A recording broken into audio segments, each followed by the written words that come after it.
China's manned space agency is set to launch the first module of its permanent space station in low Earth orbit, giving the International Space Station a neighbor.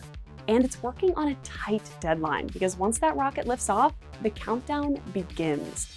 That's because the space agency hopes to finish the station by 2022, marking an ambitious plan to push the boundaries of the country's human spaceflight program.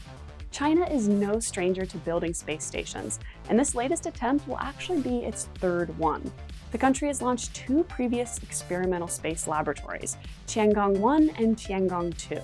Translating the Heavenly Palace, Tiangong-1 was the country's first ever prototype space station that launched in 2011.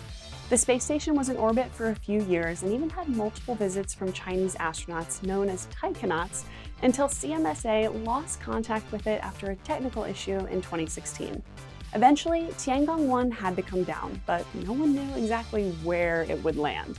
Luckily for everyone, it re-entered over the Pacific Ocean in the spring of 2018. Their second attempt, Tiangong-2, was more successful as it far surpassed its planned 2-year lifespan. It was then deliberately deorbited in 2019 after giving the scientists the data they needed. But now it's time for a new space station, and it begins with the launch of the first module, Tianhe-1. Translating to joining of the heavens, this core component is the most crucial part. It's the main living space and life support system that's designed for up to 3 astronauts for a stay of about 6 months. On top of that, the module will also provide the propulsion and power element of the station. And while Tianhe-1 is the first module to launch, it won't be the last, as it's part of a multi-module space station design. The other components will be dedicated to conducting science experiments in microgravity. But to complete the station, an additional 11 flights are planned all throughout 2022. And well, that's already much less than the more than 30 missions it took to build the ISS over the span of a decade. So talk about crunch time. Now, as for its ride, Tianhe-1 will be launching on a Long March 5B rocket. It's China's latest version of its most powerful rocket, the Long March 5, and can carry up to 25 metric tons of cargo into low Earth orbit. Standing at roughly 53 meters tall, the rocket is crucial to China's space program, as it was designed specifically to haul the many components of its space station. So to launch these massive payloads, the rocket produces roughly 10,600 kilonewtons of thrust.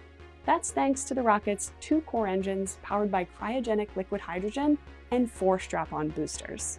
But what's unique about the Long March 5B rocket is that it doesn't have a second stage. So during launch, this means that the rocket's 4 strap-on boosters are the ones that provide most of the thrust at liftoff. After those engines detach, the core's main engines take over and push the cargo into orbit for payload separation.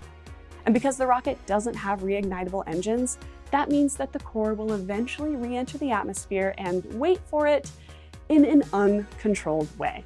And while you might be worried about that happening in the future, newsflash, it's happened before. Back in 2020, a Long March 5B core had an uncontrolled re-entry over the Atlantic Ocean, allegedly just missing New York City. As for launch day, Tianhe will lift off from Wenchang Satellite Launch Center on the island of Hainan. And this will be the first step, because after its launch, there will be a flurry of rockets just waiting to take to the skies to try to complete the station by the ambitious deadline, with taikonauts already training to head up to their new space dwellings. Their launch dates are still unknown, but hey, better to be ready than never. For more countdown to launch, check out our playlist here. Don't forget to subscribe, and if there's another launch that you want to see us cover, let us know in the comments below. Thank you so much for watching, and I'll see you next time on Seeker.